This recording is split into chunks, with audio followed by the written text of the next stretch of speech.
Ouais, monsieur Alain, qu'est-ce que vous dites de cette chaleur épouvantable, évidemment? C'est étouffant. Il y a combien? J'ai vu, il y avait Il y 30 a degrés, 30, 38 même. 36 degrés. 36 degrés. Il Est-ce n'y a, que, il y a pas, il y a ouais. pas d'air. Parce Est-ce que vous que, pensez que le climat européen peut devenir un climat africain maintenant, c'est possible. Hein. Il y avec le a changement de des climat? spécialistes, des climatologues, qui disaient que, c'est-à-dire l'année prochaine, Mhm. au mois de juillet, on aura le climat comme en Afrique. On aura 45, Oui, 45 mais est-ce degrés. que Mais ça, les Européens ne voilà. sont pas habitués Oui, à mais est-ce que ce climat. ça déstabilise la couche d'ozone? Ah, bien sûr, bien sûr. Ouais. À fond, à fond, à Est-ce fond.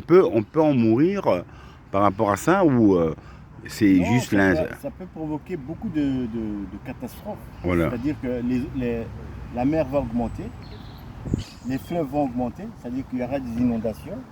Et ce qui va se passer, c'est que nous, par exemple, nous les Européens, on n'est pas prêts Habitué, à avoir ces températures aussi élevées élevé, que ça. quoi, là.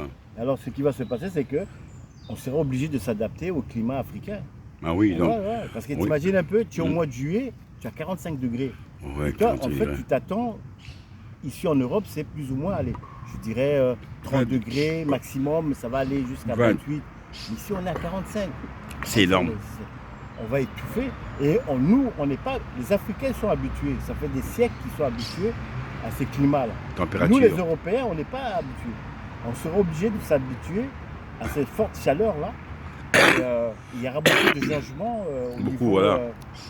au niveau Là, vous avez pu entendre un spécialiste du climat. spécialiste. Donc, vous pouvez savoir que un royaume comme la Belgique, avec une chaleur, une telle chaleur, évidemment, c'est épouvantable, mais tant qu'on se retrouve dans la nature, on ressent le bonheur de l'air. Et là, on a besoin d'être dans la nature. Parce que là, sans nature, on ne peut plus respirer, d'accord? Ah, bien sûr, on a besoin de la nature. Donc, les arbres qu'on peut voir autour de nous, c'est ça qui donne l'oxygène. Sans nature, sans arbres, il n'y a pas d'oxygène, on meurt. Et C'est c'est pour juste. ça que Hein. on évite que l'Amazonie Mhm. soit dévastée Détruit, voilà, par voilà. les grosses sociétés Même le Congo, de hein. pétrole. Même le Congo, qui est Oui, même le deuxième Congo, forêt voilà. du Ils monde, viennent quoi. dévaster Mhm.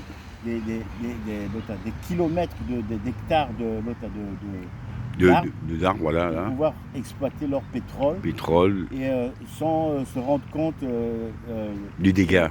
non, la difficulté des habitants qui habitent Voilà, dans la déjà. forêt même.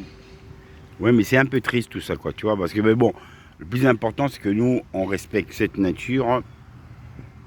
Voilà. Et il n'y a que du bonheur pour vous montrer que la nature et les arbres, tout ce qui nous habite, font partie du paradis. Sans arbres, s'il n'y a pas d'arbres, il n'y a que du soleil. C'est super agréable, mais on peut en mourir parce qu'il n'y aura pas d'oxygène. Donc, la nature est importante, il faut la respecter. Merci.